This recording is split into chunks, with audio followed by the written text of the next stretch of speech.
Happy May the 4th, everyone, and welcome to StarWars Conversations, the show where two scruffy-looking nerf herders like to get together and talk about all things Star Wars. My name is Jay. And I'm Captain Colin. May the 4th be with you! Welcome to the show. So, how are you doing, Colin? May the 4th be with you. Yeah, it's Star Wars Day today, my old chum. I know. Well excited. Have you done anything? I've been stuck at work all day, so I've done nothing. I've been decorating and running around, and I've done a bit of work. But I did manage to read 2 Star Wars comics and look at pictures of Star Wars and just generally feel very Star Warsy. So, yes, It's a fantastic day.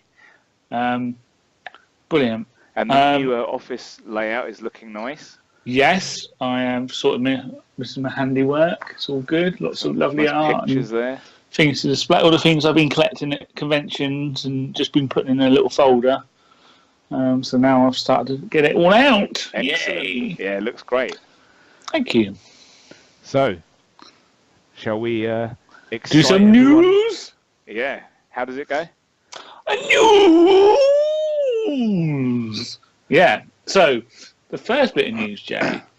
This is exciting, isn't it? The Space Horse from The Last Jedi has got a name. So this has got the first. It is all kind of spoilery. So if anyone watching this doesn't want to know anything about The Last Jedi, then obviously this will be a spoiler. But is there going to be more spoilers than the fact that there's a space horse? There is. There's some information about a scene involving the Space Horse. Do I want to know this? I don't know. Do you? Not really. Oh. I thought you would love this. I'll take one for the team. Okay. Well, okay. So it's the type of creature. So making StarWars.net last year talked about a space horse type of creature. And they got some photos of it, which they'll be on the screen now. This creature is called, these types of creatures are called a Falthia. And they are a high-priced racehorse on Canto Bight, the casino planet. So Canto Bight is a planet that they also showed. That was, they were first seen while they were filming in Dubrovnik, which is where Canto Bight is supposed to be. So you must have seen the pictures of the people in the long robes and everything in the streets of Dubrovnik, and they had the nice doorways they'd done and everything. So that's supposed to be a casino planet. Now, I don't know if the whole planet's a casino, but obviously that part is. Making Star Wars... Are they playing Wheel of Fortuna? I would expect that they are, or at least there will be a Wheel of Fortuna in one of the casinos there, right? Because there's always one. Always bet on black. It definitely. What film was that one? Passenger 57. Always bet on black. Oh, yeah. Always bet on black. So, making StarWars.net described the Falthia as a cross between a Tauntaun and the Luck Dragon from Neverending Story. So is that the big white thing? Yeah, that's how they. I love him. Yeah. Oh, well, you'll love the Falthia then. You look just like him. We're a space dragon. So here, go on. What? Oh, I thought you were going to say something. So no, I was just doing stupid impressions. Here's where we go into spoiler territory of the scene. So if you don't want to hear it, take your headphones out and I'll talk. Okay. You wave at me when you finish spoiling. Yeah, because you really like this. I think you'll love this. Oh, but I don't want to know then if it's something I really like. Do I want to know or not? How much of a spoiler is it? Maybe when I say you'd like it, I'm being sarcastic. Oh, God.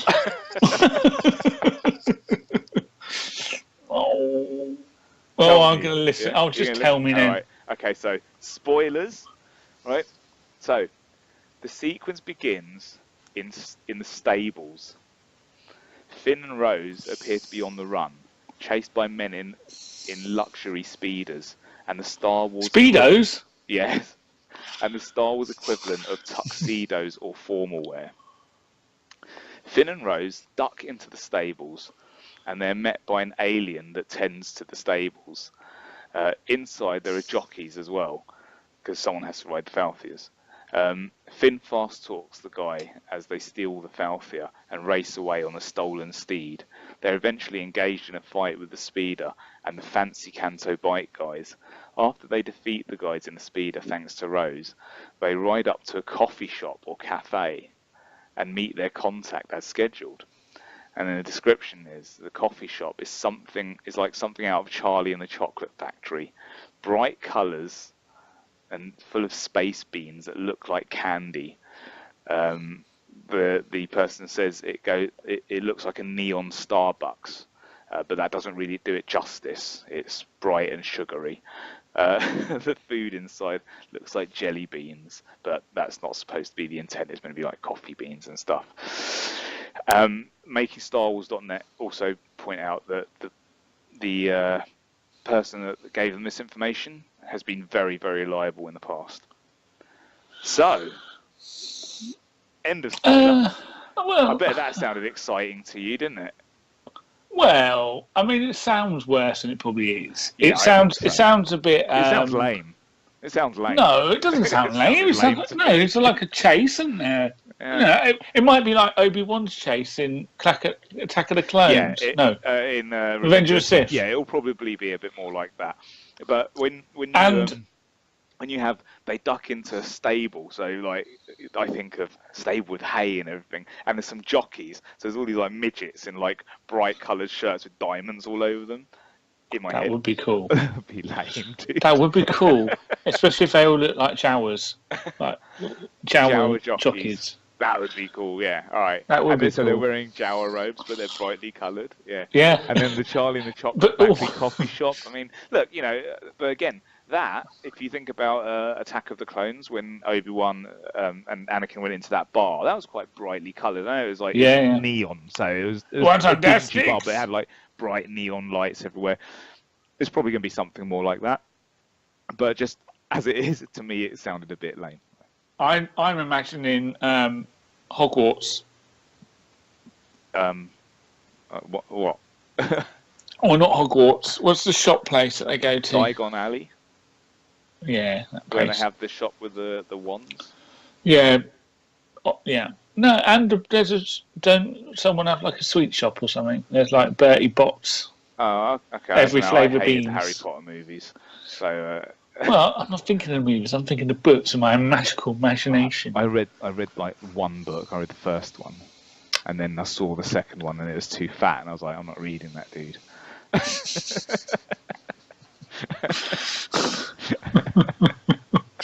Oh dear. There's a good audio book of that, and it is actually on Audible for a change. Ah, well. Stephen Fry reads them. Really good. Oh, okay. Yeah. But yeah, so come on. What do you think of this? Firstly, what do you think of the name of the creatures? I mean, I suppose it's well, I forgot what the name was in that exciting news. What? Falfia. Yeah. Filthia. And what about the stuff on Canto Bight? All the guys in like tuxedos, and there are actually pictures of those online. They're kind of like long. They have like a long sort of black cape kind of bit to them, and a white bit here, and they're just dressed in black. Well, it all sounds good. I think it sounds a bit different. It doesn't sound like Empire Strikes Back. That's a relief. It really doesn't. Yeah, I heard a rumor that Benicio del Toro's character might be on this planet. He might be there. Yeah, I reckon he could be good in a suit. Yeah, I mean, I was kind of hoping for something a bit more exciting with him. Look, this might be the best bit in the film for you. This could be amazing. Yeah, it could be. It really could. I mean, when you see it, as you say, like it could be an action-packed chase. It sounds like they're having a fight. These speeders are coming after them, and so there's going to be some kind of shoot out there. It's probably going to be the speeder bike version. The speed bike, it's probably going to be that scene in Return we haven't had a speeder bike scene yet. Or something, Not that there'll be bikes, but I'm just saying it'd be kind of like that, getting chased through the streets, and it could be cool. It could be the bit where Rose turns on Finn and betrays them all. Because that's what you think she's going to do, isn't it? Although it says, thanks to Rose, they escape, and then Rose and Finn go to the coffee shop. Rose is going to be the Lando of this episode. Ah. The betrayer. Right, okay. That's what you think. I don't like her already. I really didn't like her on the celebration footage. Yeah, but I mean, look, if you had never seen Gwendolyn Christie before Celebration... I didn't like her on the celebration footage. Me neither. Right, she was annoying. Yeah, but she's probably annoying all the other times. Her, in Game of Thrones, she's awesome. Yeah, but she wasn't awesome in Force Awakens, was she? Sir, the villagers. But that's not necessarily her fault because they didn't give her much of a part. Hopefully we'll see more Phasma. Well, apparently we'll see more Phasma in the next one, and she'll fight apparently, and she'll have a spear as well. Well, I can't wait to read the comic about her getting out of a trash compactor. Yeah, it should be exciting. Mm-hmm. And that one, is it the Journal of the Wills? Is it a graphic novel that they're doing, or is it a book? Because that's out soon. It's out for pre-order now, and it's $6.99 on paperback, $9.99 on hardback. Oh, I don't know. I haven't even seen that. Yeah, I'll forward you the info on it. Sounds rubbish. It's got Baze and Chirrut. Is it a comic? I'm not sure. I think it might be. Oh, we'll okay. I'll try it then. Yeah. Well, to be fair, I'm going to read it anyway. Exactly. Because I am the reader of this podcast. You are the reader. The designated reader. Because basically, if it was left up to me, have you read anything? Like, nope. The thing is, the amount of news you read in 1 week, probably enough of equivalent to a novel. Yeah, probably. So anyway, it's not in bite size. That's that piece of information for today. Brilliant, Jay. Lovely. Thanks for spoiling that for me. Ruin the film. Good, awesome. Glad. So, why don't you ruin Han Solo for me and tell me about the new cast members? There's not really anything to ruin here. This is more of a... these could very well be side characters. Again, making Star Wars .net got some information on characters in the new Star Wars movie. And this article I'm actually reading on StarWarsNewsNet.com. These could be coded names, right? So it's got the actors playing the parts, and then the names of the characters. And the names of the characters are Rebolt, played by Ian Kenny, Moloch, played by Harley Durst, Moloch's henchmen, Tien Huang, Grem, possibly a location, Emily's Nest, possibly a location, Val, Mother Proxima, and Dreden Voss. All right. And the one that they point out on here, and I'll add a picture of the actor. This is Ian Kenny, who's going to be playing Rebolt. And they said Rebolt sounds like a code name, but they stated jokingly that he could be a young pre-neural takeover version of Lobot. And now they're like, actually, he might be a young pre-neural takeover version of Lobot. Because when you look at him, you're like, yeah, I reckon he could be Lobot. Yeah, he's got hair, but I could see it. And of course, with Lando being in this movie, it's very possible. Yeah. Would you like to see Lobot in the new Han Solo movie? No. No, I would. I kind of would. I don't really want to know any more about him. I don't know. I'd kind of like to see him just because I'd like to see him do more than just... Yeah, but that was cool. That was very cool. Again, this is the thing. I don't want to see too much about these classic, awesome characters that, in my mind, are so brilliant. So, in your mind, what do you think about what Lobot is? Because we don't really have much information about him, right? He was in the Lando comic. Was he in it a lot? Was he good in it? Yeah, he was good in it. Yeah. Yeah, he's just like a cool dude, isn't he? I mean, it could be... To me, he's just like a badass. See, in my brain, that is like some funky headphones he's listening to. He's listening to badass tunes. He's listening to disco Star Wars music.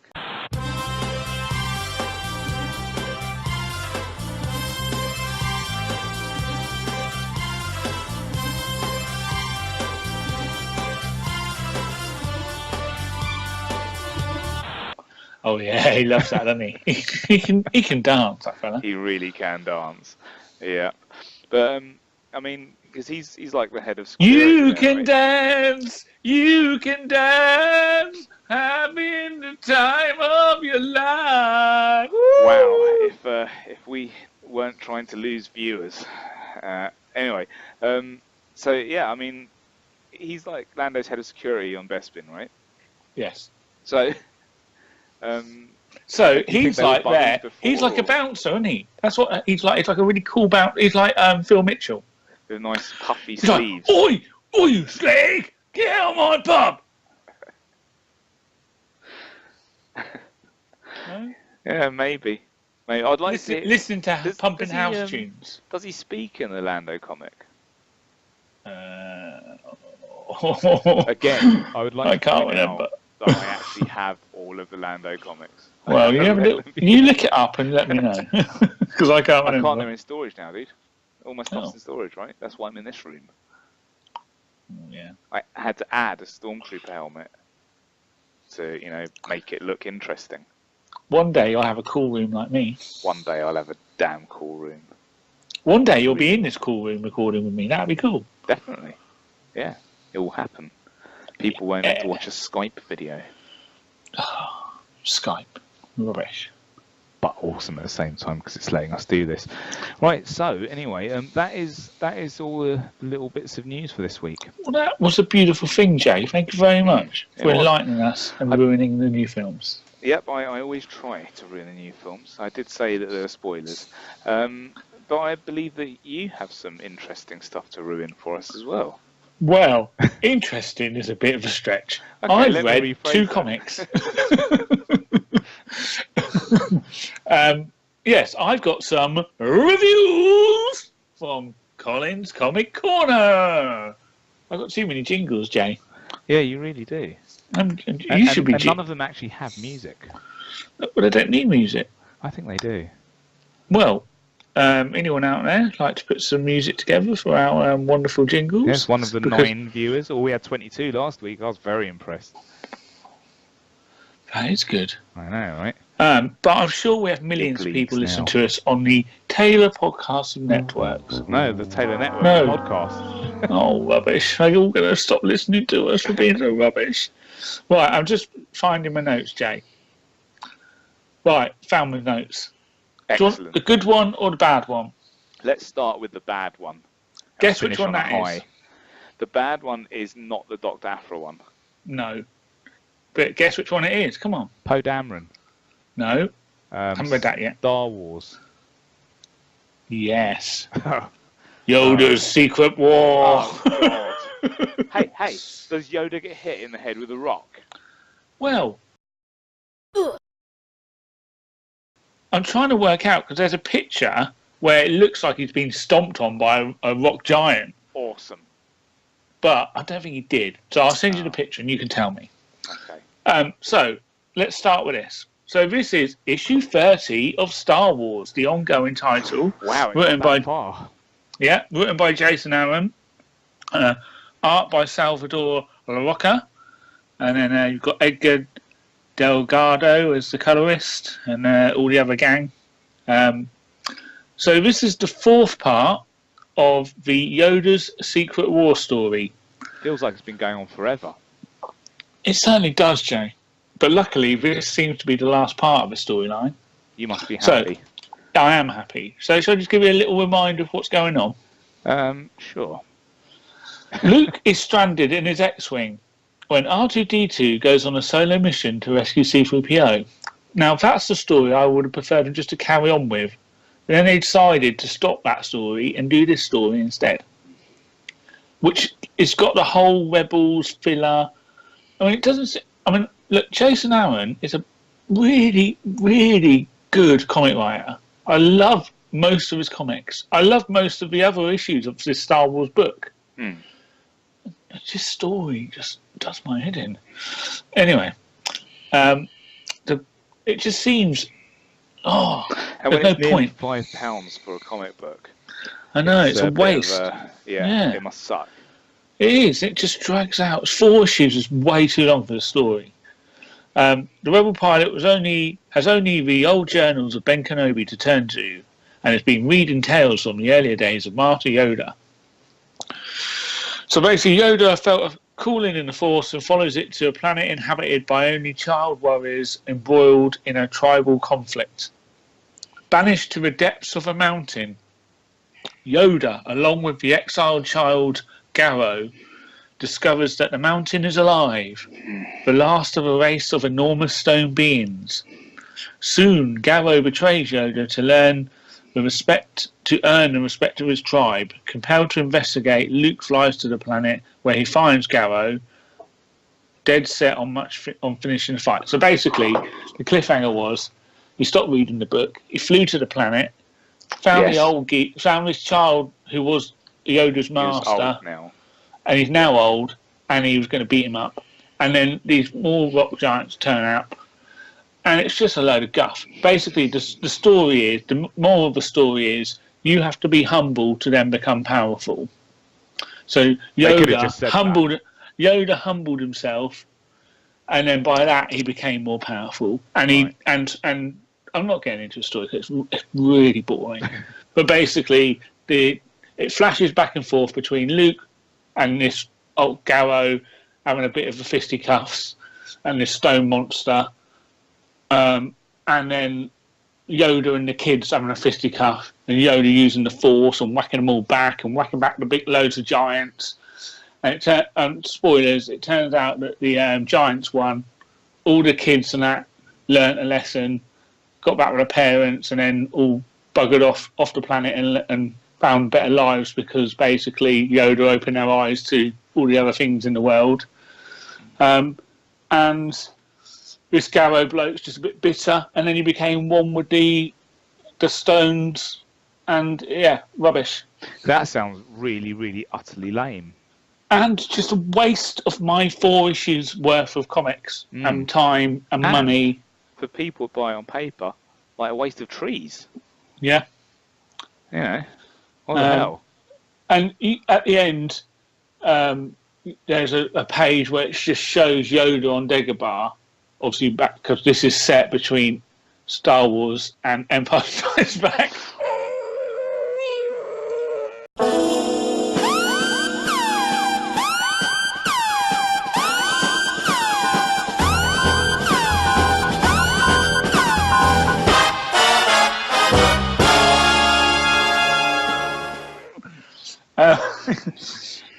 And he's going, oh, soon you'll be ready. So he's obviously listening in on the Force to reading his crap book.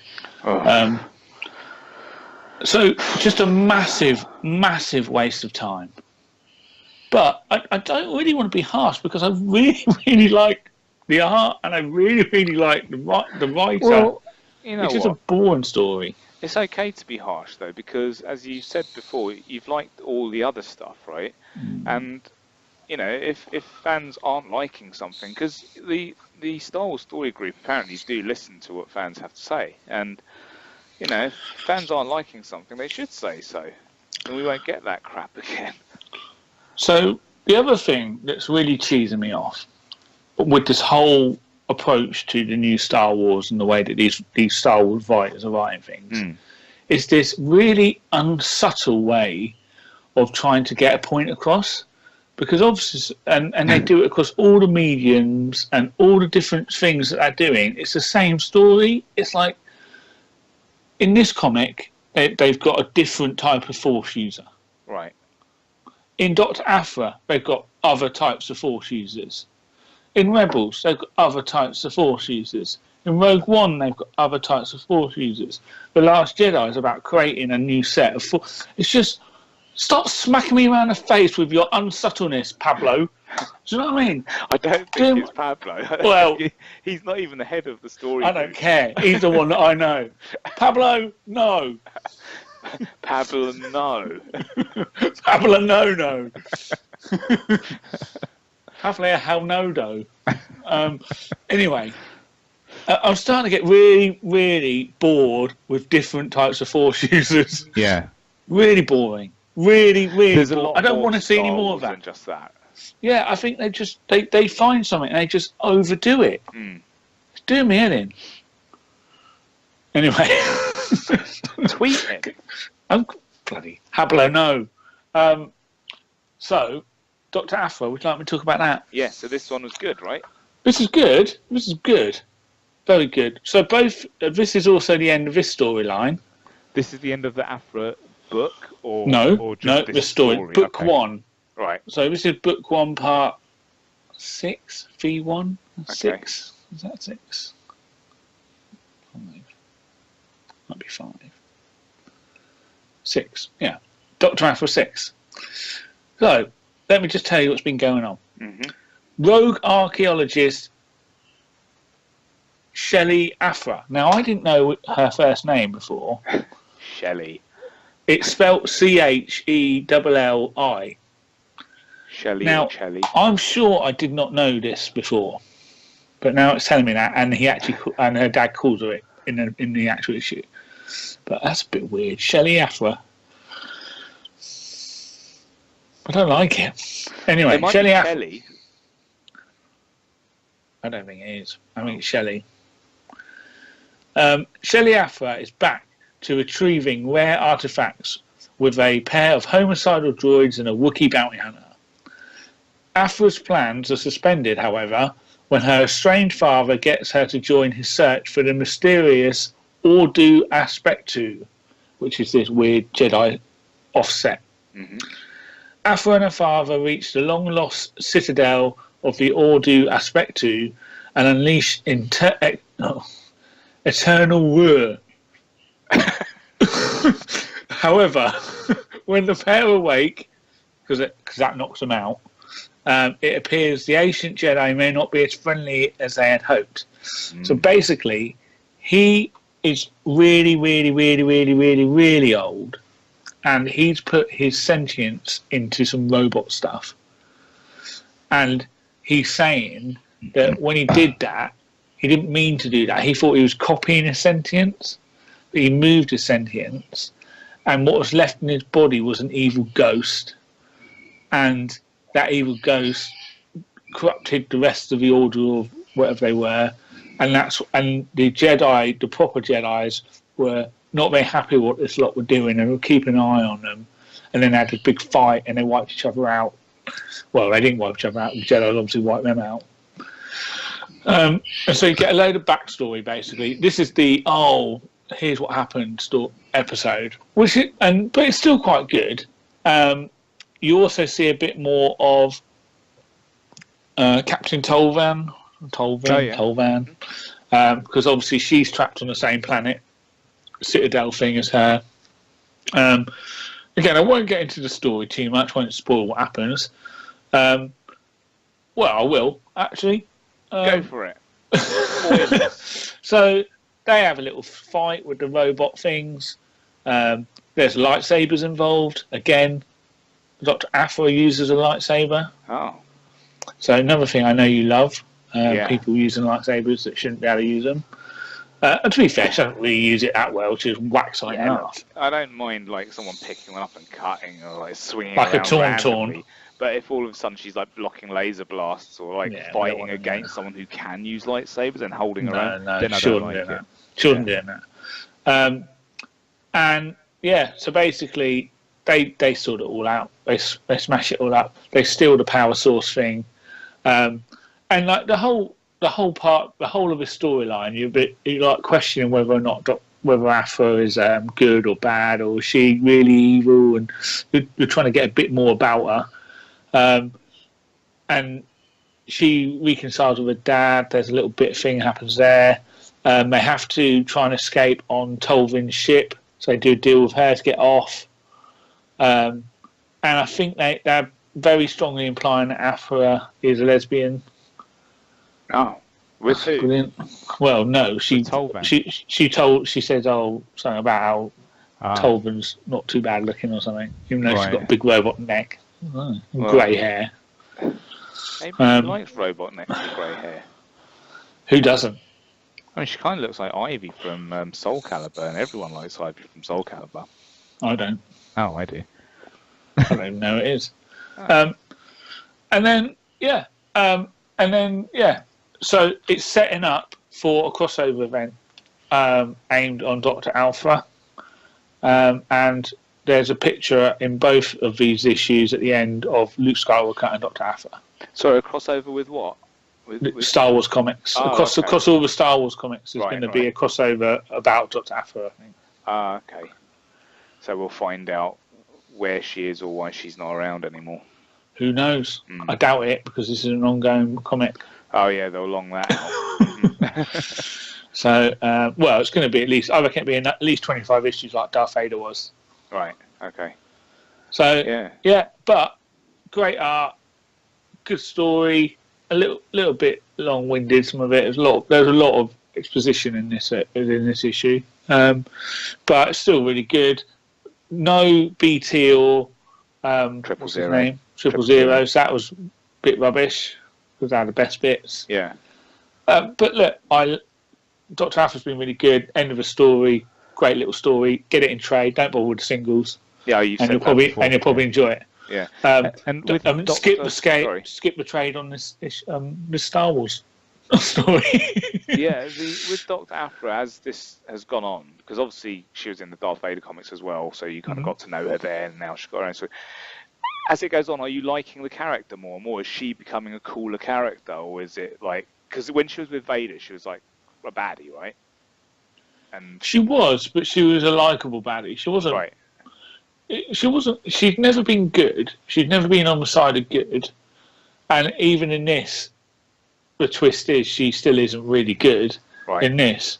Even though you think she's softening up, and obviously being with her dad and that, you see a different side to her in this a bit. It all adds to her, but primarily she still doesn't seem to. She definitely wouldn't do the right thing if there's money involved and that kind of stuff. So. But you like her as a character? Yeah, I mean, again, to be honest, I like the supporting cast more than I probably like her. But yeah. But they've got all these side characters who are more interesting and everything as with a lot of these books. Because even with the Poe Dameron one, you're the same. Well, the Poe Dameron one, yeah. I mean, ultimately, Poe isn't that great in it. But, which is a shame, because I really like Poe. Like, when we see him in the movie and that, like, I thought he was. I just don't think they can. I really don't think they can do enough with characters. They're a little bit constrained. Yeah, they're too constrained, because ultimately, I'm 100% guessing that Charles Soule, who writes that book, doesn't know what happens in episode 8. The last. Yeah. And probably doesn't know what happened to him before Fast.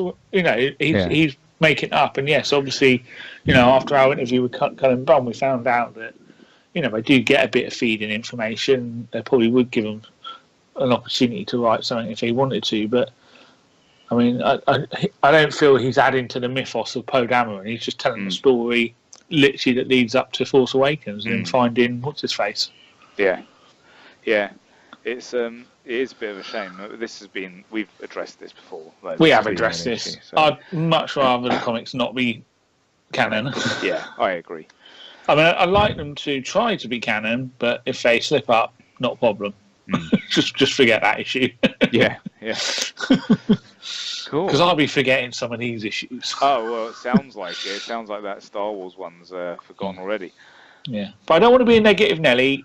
The rest of that title's been really good. So, and like I say, the art wasn't bad, and it wasn't like the writing was bad. It just was not a story I was interested in at all. I think that's more it. It wasn't bad writing. Everyone was in character, but I don't know. I guess you could say it's bad writing because I really didn't like the story, but I think it's more taste probably. Yeah, I don't know how many people out there would. He says sitting on the fence. Yeah. Cool. Just in case anyone ever decides to come on this show. Oh yeah. Jason Allen, we love you. Yeah, I really love it. God, can you imagine? Like this show starts getting more people like that, and it's like no one watches it, and you all come on here. What's going on? It's the thing is like all the effort that we put in, because like no one's watching anyways. Who cares? Because we know the Taylor network of podcasts love us. Yes, that's right. And with that being said, I think we're completing the show here right now. We certainly are, my friend. We've had enough. I've got more May the 4th goodness to do. You have, yeah. But anyone that's interested can find us on the Taylor Network of Podcasts, along with a whole bunch of other great shows. So many good shows. Do you want to say the shows, or are we not doing that now? So there's a whole bunch of great shows on Taylor Network. A whole bunch. Go check Go and them have a out. look at it. There's so much stuff you'll like. And we're all over the internet. We're there. If you look for Star Wars Conversations or Star Wars Convo or hashtag Star Wars Convo or at Star Wars Convo, one of those ways, you'll find us. Or if you're feeling really energetic, you could write Star Wars Conversations. You know, do those extra few letters, and you'll probably find us as well. You might find us, or you might find something else. So, yeah, we'll be back next week. You can find me on Twitter at Scott. Was it Eagle Eye 1933? And that's the one. Colin on Twitter at Captain Colin. Yep. So until next week, may the Force be with you always. And punch a chewy. End of the